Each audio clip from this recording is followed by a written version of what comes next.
1,000 katanungan ang sumayad sa aking isipan. Bakit mas maraming tanong kaysa sa kasagutan? Hinahabol ang mga dayandang, hinahabol ang mga takot. Pero hanggang saan nga ba ang pagtiyatiyaga ay aabot? Sabi nila, hanggang dito na lang daw talaga. Kahit na magsumikap, wala na daw igiginhawa. Si Papa at Mama hindi na alam ang pahinga. Ang kinikita hindi na sapat sa pang-araw-araw na halaga. Gusto ko man tumulong, pero ano nga ba ang pwede kong gawin? Kung mismo sarili ko ay hindi ko alam intindihin. Ang daming bulong sa paligid, sa mga silid, umaaligid. Naghahanap lang naman ako ng kasagutang matuwid. Akala ko ang ibig sabihin ng lakas ay tumayo. Pero bakit ang pangarap ay mailap? Dahang-dahang lumalayo. Habang buhay ko na lang ba, iiyak sa Diyos ang tunay na damdamin. Ang pagdarusa na ito ay hindi ba maaaring putulin?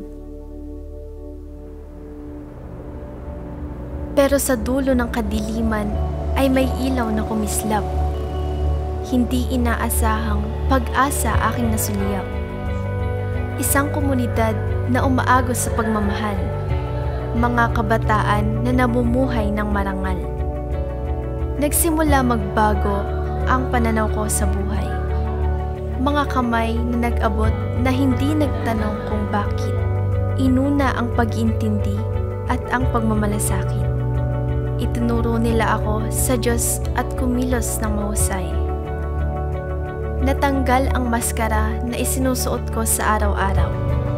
Mga pangamba ko sa buhay ay hindi na masyadong tanaw. Si Papa at Mama nakahanap ng pahinga sa presensya ng Panginoon. Nagsimula manalig at muli silang bumangon. Kung noon ay kapuspalad at walang direksyon, ngayon ay matagumpay dahil sa edukasyon. Malaking pasasalamat ko sa Diyos na hindi niya ako pinabayaan. Pinalitan niya ang pighati at pangangamba ng kapayapaan. Narito ako ngayon bilang patunay na ang problema sa buhay ay hindi katapusan. Simula ito ng malinaw na direksyon at maliwanag na kinabukasan. Sabay naming haharapin ang mga susunod pang pagsubok.